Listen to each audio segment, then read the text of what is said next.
कार्यक्रम जनचासोको साथमा Vianet make the right connection, Garima Bikas bank limited, Swachhanda Nirman Sewa प्राली, class A engineers and builders.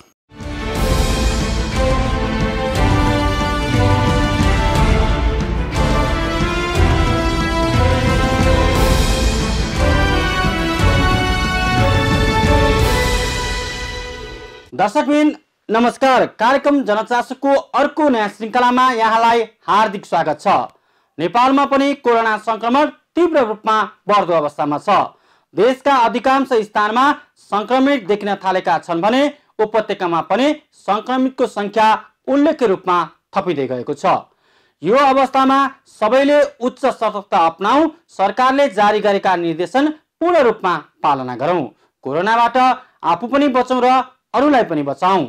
समसामयिक चासो, चिन्तन र सरकारका विषयमा केन्द्रित हुने जनचासोको आजको श्रृङ्खलामा 7 दशक लामो दलित आन्दोलन, यसका उपलब्धि र आगामी चुनौतीका बारेमा एक विशेष सामग्री प्रस्तुत गर्दैछौँ। दर्शकबिन, 7 दशकभन्दा लामो राजनीतिक आन्दोलनबाट नेपाल अहिले सङ्घीय व्यवस्था सहितको गणतान्त्रिक मुलुकमा रूपान्तरण भएको छ।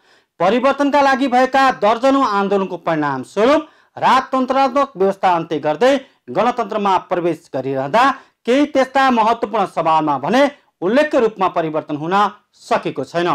सदियौंदेखि विद्यमान जातीय व्यवस्था, त्यसैको आधारमा हुने छुवाछुत जस्ता अमानवीय गतिविधि यति लामो आन्दोलनपछि प्राप्त व्यवस्थामा पनि विद्यमान छ। नेपालमा राजनीतिक आन्दोलनको जति लामो इतिहास, त्यतिकै लामो इतिहास छ दलित आन्दोलनको पनि। हरेक राजनीतिक आन्दोलनमा अग्रमोर्चामा खटिने त्यही समुदाय अहिले पनि विभिन्न प्रकारका विभेद झेल्न बाध्य छन्। कानुनले छुवाछुत मुक्त देश घोषणा गरेको वर्षौं भयो। संविधानले पनि कुनै प्रकारको विभेद रहित समाजको परिकल्पना गरेको छ। तर पनि दलित समुदायको अवस्था अहिले पनि जटिल छ।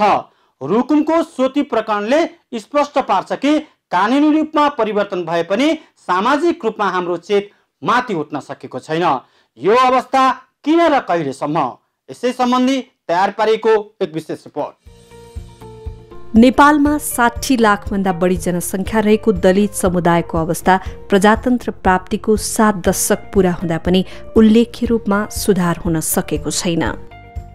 दलित मुक्तिको आन्दोलनले पनि त्यत्तिकै समय पार गरेको छ जति समय राजनीतिक आन्दोलनका लागि खर्चिएको छ।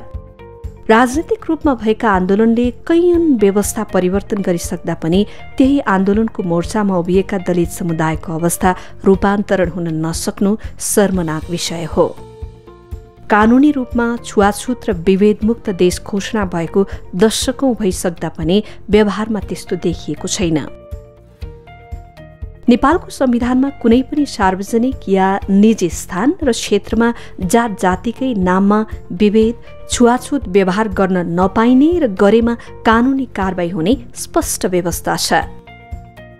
तर सार्वजनिक स्थान, विद्यालय, मन्दिर, अस्पताल, सभा सम्मेलन जस्ता स्थानमा जातीयताकै कारण अपमानित हुनुपर्ने विडम्बना यथावत छ। राजनैतिक रूपमा भएका परिवर्तनको सूची लामै भए पनि मानिसमा मानिस बाहेक अर्को कुनै जात हुँदैन भन्ने संविधान तथा जुनसुकै विभेद विरुद्ध दर्जनौं कानून बने पनि समाजमा दलित समुदायको आर्थिक, सामाजिक, राजनैतिक अवस्थामा सुधार हुन सकेको छैन।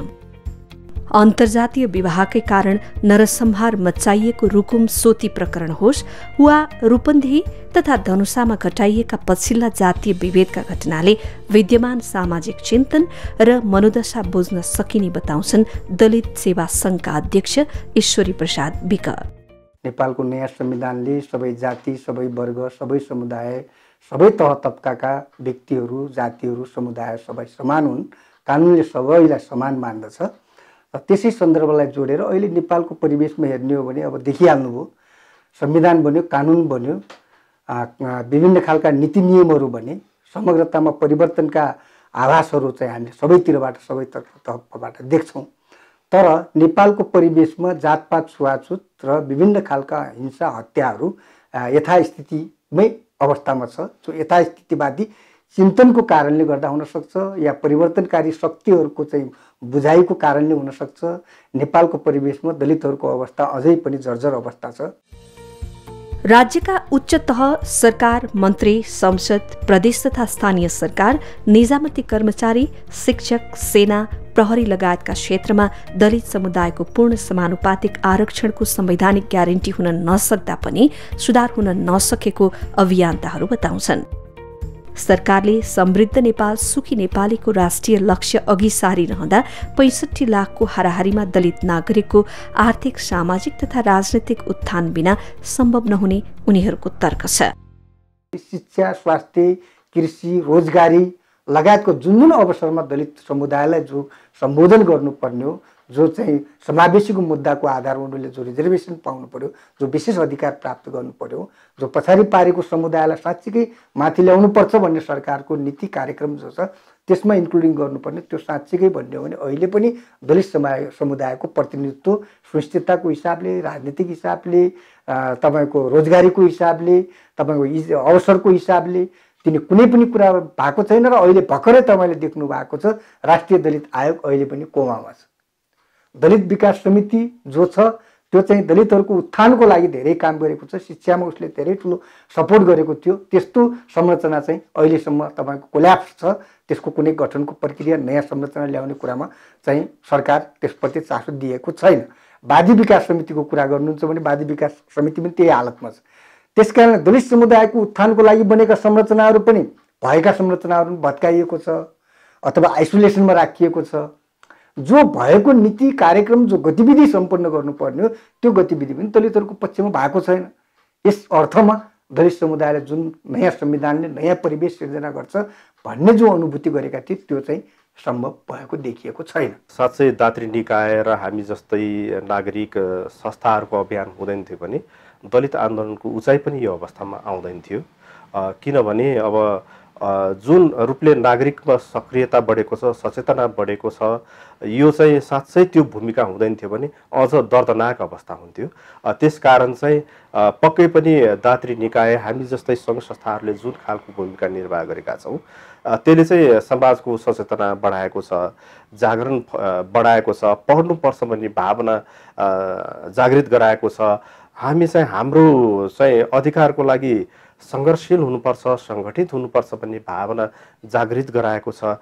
र अब त्यस्तो खालको विभेदजन्य व्यवहार गर्नेहरूलाई पनि अब दलितहरू एकताबद्ध छन् है, त्यस्तो गर्न हुँदैन भन्ने खालको एक खालको त्यो सन्देश पनि दिएको छ। अहिलेसम्म दलित समुदायलाई या अन्य महिला, अन्य चाहिँ मुस्लिम सबैलाई चाहिँ समुदायलाई के छ भने भोट ब्याङ्कमा प्रयोग गर्ने एउटा चाहिँ यो एउटा नीति बनाइएको छ।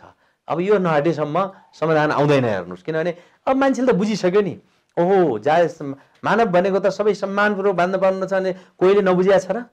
यत्रो वैज्ञानिक युगमा, यत्रो 21औं शताब्दीमा अब हामीले कम्पिटिसन त केमा गर्नुपर्ने हो? यहाँ चाहिँ नासा यहाँ खोल्ने, यहाँ विज्ञानका आविष्कार गर्ने, दलित समुदाय कति सिपका धनी छन्, कति वैज्ञानिक छन्, उनका चाहिँ कृषि औजारहरू, हात हतियारहरू, उनले चाहिँ गराउन सक्ने भाँडा बर्तनका चाहिँ आधुनिक उद्योगहरू खोलिदिउँ न। यहाँ त नेपालमा भोलि नेपालबाट चाहिँ एक्सपोर्ट गर्ने हुन्छ, इम्पोर्ट गरेर ल्याउनु पर्दैन। त्यसो त दशकौं लामो सङ्घर्ष र आन्दोलनबाट कुनै उपलब्धि नै नभएको भने पक्कै होइन। राष्ट्रिय दलित आयोग गठनदेखि संविधानले नै महत्त्वपूर्ण सवालहरूलाई सुनिश्चित गरेको छ। आन्दोलनकै कारण कैयन नीतिगत तथा कानुनी व्यवस्थामा सुधार भए पनि कार्यान्वयन पक्ष र सामाजिक अवस्था सन्तोषजनक रहन नसकेको दलित अधिकारका क्षेत्रमा काम गर्ने गैर सरकारी संस्थाको छाता संगठन दलित गैर सरकारी संस्था महासंघका अध्यक्ष भक्त विश्वकर्मा बताउँछन्। संविधानले नै व्यवस्था गर्नु, कानुनले नै व्यवस्था गर्नु, संरचना राज्यले बनाउनु, त्यो भनेको सकारात्मक कुराहरू र सुधारको कुराहरू हो। तर अब तपाईले छुवाछुत र जातीय विभेदको अवस्थालाई हेर्नुभयो भने जस्तै हाम्रो त दलित समुदायको लागि सबभन्दा पहिलो र आधारभूत शर्त भनेको छुवाछुत र जाति विभेदको अन्त्य हो। पहिलो त्यो पहिलोमा चाहिँ के भयो भनेदेखि आजभन्दा 20 वर्ष अगाडि जातीय विभेदको अवस्था चाहिँ बढी थियो, तर यो खालको अहिलेको जस्तो हिंसा जसरी मार्ने, काट्ने, विस्थापित गर्ने त्यो खालको अवस्था कम थियो। विभेद थियो मन्दिरमा पस्न पाइँदैन थियो, धारामा पस्न पाइँदैन थियो, कुवामा पस्न पाइँदैन थियो, घरमा पस्न पाइँदैन थियो, विवाह भतेरहरूमा सँगै बस्न पाइँदैन थियो। यी यावत कुराहरू थिए, स्टिल छन्, तर तात्विक रूपमा कम छ। तर अहिले कसरी सुरु भयो भनेदेखि अब गाउँका गाउँ नै मान्छेहरू चाहिँ मारिन थाले, गाउँका गाउँ नै विस्थापित हुनुपर्ने अवस्था। अन्तर्जातीय विवाह, राज्यले अन्तर्जातीय विवाह गर्ने भन्छ, उनीहरूलाई प्रोत्साहन गर्छ, अनि युवा युवतीहरूले विवाह गर्छन्, त्यस पछाडि उनीहरूका परिवार, उनीहरू स्वयं, उनीहरूका बालबालिकाहरू चाहिँ विस्थापित हुनुपर्ने अवस्थाहरू आछन्। प्राप्त अधिकार र शक्तिको कतिपय अवस्थामा दुरुपयोग समेत हुँदा दलित समुदायका साझा सवालहरू ओझेलमा पर्ने गरेको विज्ञहरू बताउँछन्। दलितभित्र पनि शक्ति र पहुँचका आधारमा टाठाबाठाको हालिमुहाली हुने र तल्लो तहमा अधिकार प्रत्यायोजन हुन नसक्ने जस्ता प्रवृत्ति कायमै छ। यसै त जातीय विभेद र छुवाछुत भएको समाजमा दलित समुदायका महिलामाथिको विभेद र प्रताडना अझ डरलाग्दो छ। जुनसुकै परिस्थितिमा पनि महिलाहरू नै थिचोमिचोमा पर्ने अवस्था हुनुमा मानवता हराउँदै जान थालेको आवाज हुने बताउँछिन् दलित महिला सङ्घकी अध्यक्ष कला स्वर्णकार। धेरै जस्तो दलित महिलाहरू अहिले चाहिँ बलात्कार हुने र जातीयताकै नाममा चाहिँ एउटा अपमानित व्यवहार चाहिँ सधैँ आएका छन् हैन। हामीले चाहिँ अहिले झन् किन यो समाज चाहिँ यस्तो यतातिर गइरहेको छ हैन, र एउटा यो मानवता नै हराएको जस्तो त्यो चाहिँ हामीले महसुस गरेका छौँ। अहिले भर्खरै भएका घटनाहरूलाई रिकल गरेर, जस्तै अहिले सोतीमा जुन खालको घटनाहरू जसरी घटाइयो नि, त्यो हेर्दा चाहिँ कतै त्यहीँबाट सिकेको पाठ होइन हो कि, र कतै हामीले समाजमा चाहिँ यस्ता हत्या हिंसाहरू चाहिँ अब गरिरहेका पो छौँ कि भन्ने पनि एक खालको सोच्न चाहिँ बाध्य बनाइरहेको अवस्थाहरू छ। होइन भने त्यो खालको एउटा क्रूरताको पनि पराकाष्ठमा चाहिँ नजानुपर्ने हो। मारपिट हुनसक्छ होइन, झडपहरू हुन सक्छन्, त्यो एउटा सामान्य किसिमले, तर योजनाबद्ध रूपमा कुनै एउटा समुदाय भएको नाताले, कुनै एउटा जात भएको नाताले, कुनै एउटा ठाउँमा उनीहरूलाई चाहिँ समाएर त्यस पछाडि उनीहरूलाई चाहिँ मारेर त्यस पछाडि फाल्ने, अब त्यो खालको क्रूरता, त्यो पनि केवल माया गरेको आधारमा, के प्रेम गरेको आधारमा, भने यो चाहिँ अब हाम्रो समाज नै कता गइरहेको छ भनेर अलिकति अब एन्थ्रोपोलोजिकल पर्सपेक्टिभबाट पनि अथवा सोसियोलोजिकल पर्सपेक्टिभबाट पनि एकचोटि चाहिँ हेर्नुपर्ने, पछाडि फर्केर हेर्नुपर्ने र समाजलाई चाहिँ अलिकति करेक्सनतिर जानुपर्ने हो कि जस्तो चाहिँ यी घटना परिघटनाहरूले चाहिँ देखाएका छन्। अहिले सरकारले एकद्वार भनेर धेरै बजेटहरू त सरकारले आफ्नै उसमा चाहिँ फन्डमा लिन्छ, र फेरि आइएनजिओ र एनजिओले जति लिने बजेट छ नि, लिने बजेटमा पनि यहाँहरूले चाहिँ यहाँहरू जस्तो राज्यको चौथो अङ्ग पत्रकार जगतले पनि के हेर्नु होला भने टोटल बजेटको एनजिओले लिने बजेटको कति बजेट चाहिँ दलित संस्थाले चाहिँ पाएका छन् त हैन, त्यो पनि कुन लेभलको पाएका छन् भन्ने हो भने हेर्नुहोस्, तपाईँहरूले अनुसन्धान गर्न सक्नुहुन्छ कि त्यो 0.001% पनि पाइएको छैन। किनभने हजुरले भने जस्तै लक्ष्य गरेको समुदाय त त्यही दलितको होला नि त। त्यो दलितको संस्थालाई अलि सशक्त बनाएपछि त्यहाँ मार्फत चाहिँ दलितमा चाहिँ बढी पुग्छ होला नि। अब त्यहाँ दिँदैन भने त कसरी दलितलाई गयो त हैन, कर्मचारी पनि दलित हुँदैन, अनि चाहिँ बजेट पनि दलितमा आउँदैन, त्यसपछि थोरै कार्यक्रम गरेर रिपोर्ट मात्र बनाएर भएन नि। त्यसले गर्दाखेरि यी कुराहरू धेरै नै सोच्नुपर्ने छ। अहिलेकै बजेटमा पनि तपाईँको दलित समुदायको पक्षमा कहीँ बजेट स्पष्ट किटानी गरेको कहीँ पाउँछ, नीति तथा कार्यक्रममा कहीँ पाउँछ, कहीँ पाउँ। त्यस कारणले गर्दाखेरि जो तपाईँको सङ्घीय संरचनादेखि लिएर प्रोभिन्सकोदेखि लिएर स्थानीय लेभलसम्म नीति कानुन र विधानले संविधानले भनेको कुरालाई चाहिँ पूर्ण परिपालना गर्ने पहिलो नम्बरको स्टेटले, त्यसपछि दोस्रो नम्बरको पार्टीको पोजिसन हाई पोजिसनमा ल्याउने कुराहरूलाई, निर्णायक शक्तिमा ल्याउने कुराहरूलाई पार्टीहरूले त्यो खालको संरचना तयार गरेर जातपात छुवाछुतको विरुद्धमा अब चाहिँ पार्टी नै लाग्नु पर्यो। अहिले पनि गाउँमा जाने हो भने जुन शिक्षाको स्तर अहिले माथि उठेको छ, अलिकति चेतना स्तरको अवस्था माथि उठेको छ, आर्थिक अवस्था अलिकति माथि उठेको छ, त्यसमा चाहिँ प्रत्यक्ष रूपले त देखिँदैन र केही न केही मात्रामा 30% भन्दा बढी मलाई लाग्छ विभिन्न दात्री निकायकै लगानीको हिसाबले पनि दलित समुदायको आर्थिक सामाजिक हैसियत माथि उठेको हो कि भन्ने मलाई लाग्छ। समानता, न्याय, विधिको शासन, विभेदरहित समाज निर्माण तबसम्म सम्भव छैन जबसम्म जात, लिङ्ग, वर्ग, धर्म लगायतका आधारमा मान्छे बीच विभेद हुन्छ, समुदाय बीच विभेद हुन्छ, कानुनमा स्पष्ट व्यवस्था हुँदाहुँदै पनि कार्यान्वयनमा सरकार चुकिरहँदा आजको युगमा पनि जातीय विभेद र छुवाछुतका घटना विद्यमान छन्, जुन मानव सभ्यताकै लागि शर्मनाक विषय हुन्। राष्ट्रिय दलित आयोगमा चाहिँ अहिले हाम्रो संविधानमा व्यवस्था भएअनुसार 1 जना अध्यक्ष सहित अरू 4 जना सदस्यको व्यवस्था रहेको छ र उहाँहरूको नियुक्ति मनोनयन हालसम्म नभएको हुँदाखेरि नेपालको संविधान र राष्ट्रिय दलित आयोग ऐनले परिकल्पना गरेका जति पनि काम कर्तव्य र अधिकारहरू छन्, ती काम कर्तव्य र अधिकारहरू चाहिँ सम्पादन गर्न नसकिएको अवस्था अहिलेको अवस्था रहेको छ। तर अब यहाँ कर्मचारीहरूले चाहिँ अब खास गरी 2टा कोणबाट काम गरेको चाहिँ मैले पाएको छु र हामी त्यही काम गर्दैछौँ।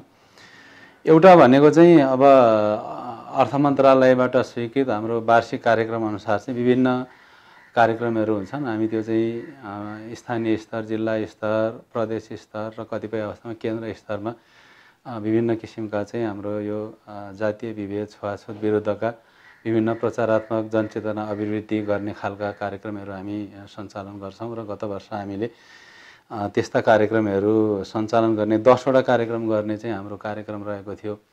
तर हामीले गत आर्थिक वर्षमा चाहिँ 2वटा मात्रै कार्यक्रम सञ्चालन गर्न सक्यौँ। कारण के थियो भन्दाखेरि हाम्रा कार्यक्रमहरू तेस्रो चौमासिकको लागि चाहिँ लक्षित गरिएका थिए र तेस्रो चौमासिकमा आउँदा नआउँदाखेरि चाहिँ यो कोभिड-19 को कारणले गर्दाखेरि चाहिँ देश लकडाउनमा गयो। लकडाउनमा गइसकेपछि हामीले कार्यक्रमहरू गर्न सकेनौँ र 2टा कार्यक्रमहरू, एउटा बागलुङ सदरमुकाममा, एउटा वीरगञ्जको पर्साको वीरगञ्जमा चाहिँ हामीले कार्यक्रम सञ्चालन गऱ्यौँ।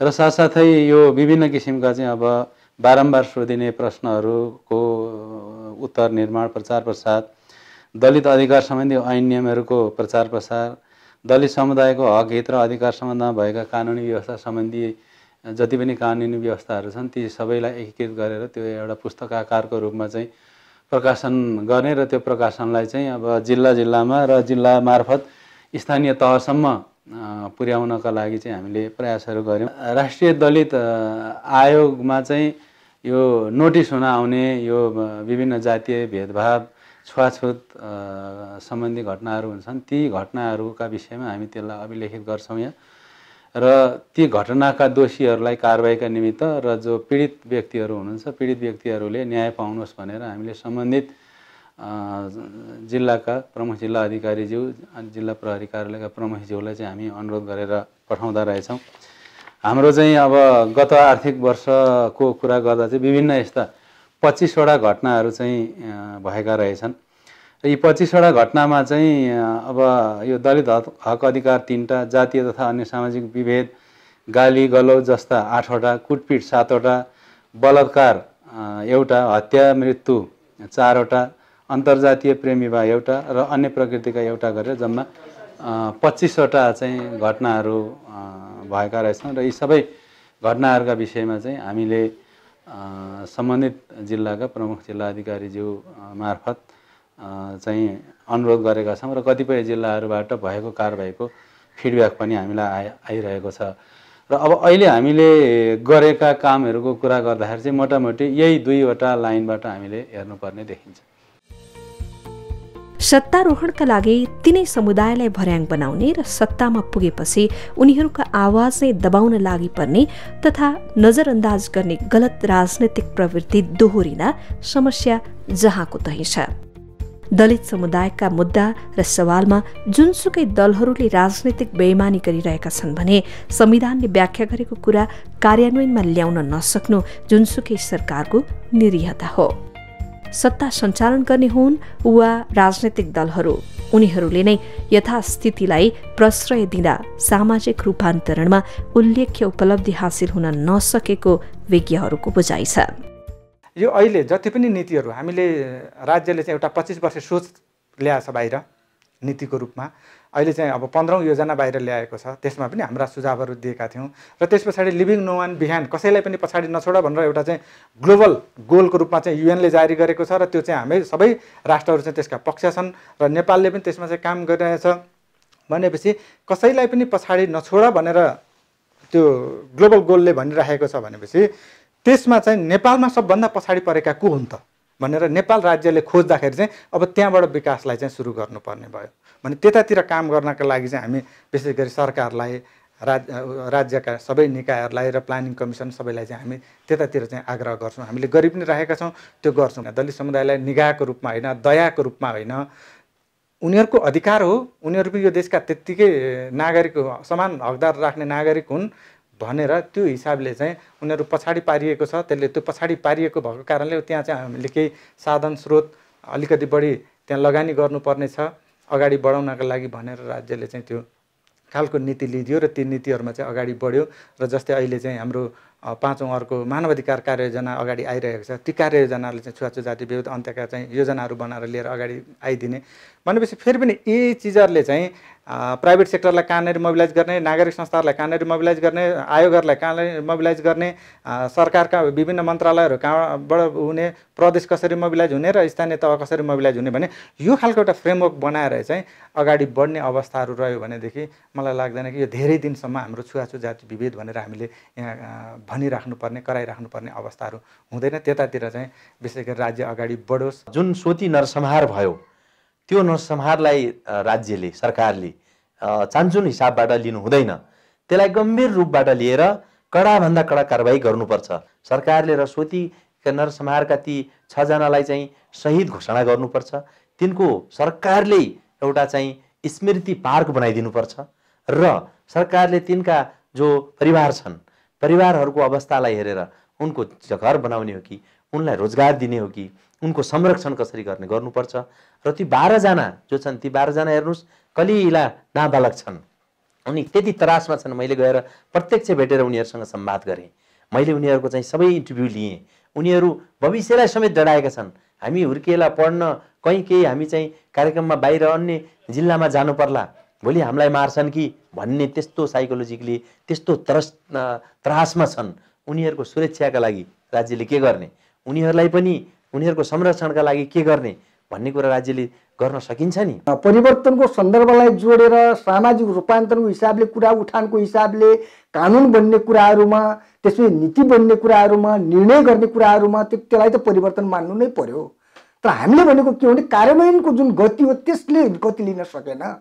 त्यस कारणले गर्दा लगानी तपाईँको पानीमा बालुवामा पानी हाल्या जस्तो भन्ने अर्थ यो अर्थमा लाग्छ कि जो कार्यान्वयनको स्पिरिट एक्सनमा जो जानुपर्ने एक्सनमा गएको छैन। एक्सनमा नगएपछि रूपान्तरण हुँदैन।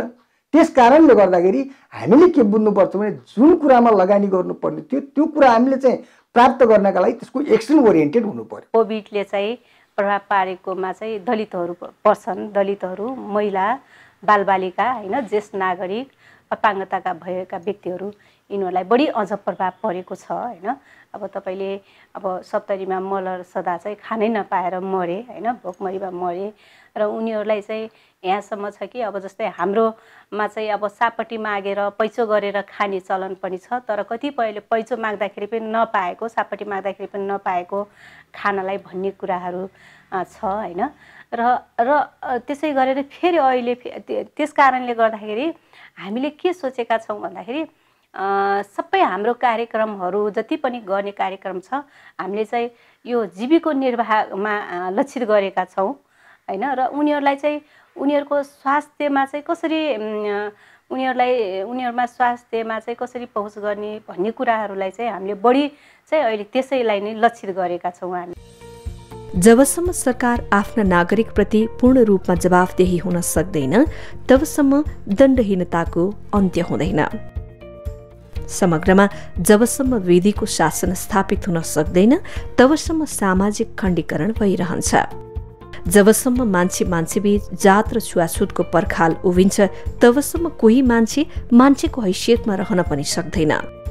यो अवस्था अन्त्यका लागि सरकार र राजनैतिक दलको सक्रियता त आवश्यक छ नै, सँगै दलित अधिकारका लागि संघर्षरत विभिन्न संस्था तथा निकायबीचको समन्वय र एकता पनि अपरिहार्य छ।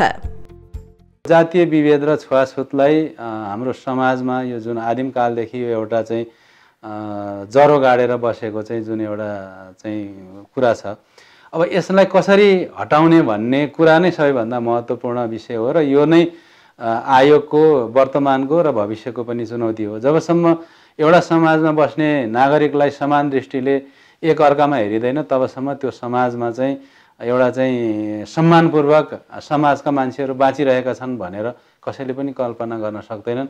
र दलित वर्गमा जन्मनु या अन्य कुनै वर्गमा जन्मिनु अभिशाप होइन, तर समाजले बनाएका चाहिँ तथाकथित रूढिवादी परम्पराहरू र रूढिवादी चिन्तनहरूले गर्दाखेरि समाजमा चाहिँ एक वर्गको मान्छे उच्च जस्तो अर्को वर्गको मान्छे चाहिँ दबिएर हेपिएर बस्नुपर्ने जस्तो कुरा नै वास्तवमा चाहिँ यो पीडाको विषय छ। र यसलाई चाहिँ हामीले कसरी हुन्छ समूल यसलाई चाहिँ हटाउनुपर्छ। मैले के आशा गर्छु भन्दा छिटोभन्दा छिटो हाम्रो जति पनि आयोगहरू छन् यसमा हाम्रो राष्ट्रिय दलित आयोग पनि पर्छ, अरू आयोगहरू पनि छन्। यी आयोगहरूमा पदाधिकारीहरूको चाहिँ नियुक्ति मनोनयन संविधान बमोजिम भयो भने यी आयोगहरूलाई क्रियाशील गराउन सकिन्छ र संविधानले परिलक्षित गरेका र एउटा चाहिँ परिकल्पना गरेको जुन एउटा समतामूलक समाज हो त्यो समतामूलक समाजमा पुग्नका लागि दलित वर्गको उत्थान हुन्छ भन्ने मलाई लाग्छ। 2020 अफर भया नेटको 2020 नयाँ वर्ष 2020 को उपलक्ष्यमा वायनेटले ल्याएको छ 2020 अफर। प्रति वर्ष रु 11,400 मा 20 MBPS स्पिडको इन्टरनेट, जडान शुल्कमा रु 1,000 छुट अनि साथमा 250 भन्दा बढी च्यानलहरू सहितको नेट टिभी एकदम फ्री। थप जानकारीका लागि सम्पर्क फोन 0159704444। वायनेट, अब सबै कनेक्टेड। कार्यक्रम जनचासोको साथमा वायनेट make the right connection, Garima Bikas bank limited, Swachhanda Nirman सेवा प्रणाली, class A engineers and builders. हस्त विविध सामग्री सहित आजको जनचासो यति नै। कोरोना संक्रमणको त्रास बढिरहेको बेला यसबाट सुरक्षित रहन विश्व स्वास्थ्य संगठन तथा सरकारले जारी गर्ने निर्देशन पूर्ण रूपमा पालना गरौँ। अनिवार्य रूपमा मास्क लगाऊ, भौतिक दूरी कायम गरौँ। कोरोनाबाट आफू बचौँ र अरूलाई पनि बचाउँ। अर्को साता नयाँ र नागरिक चासो र सरकारका विषयसँगै उपस्थित हुने नै छौँ। तबसम्मका लागि बिदा चाहन्छौँ। हस्त नमस्कार।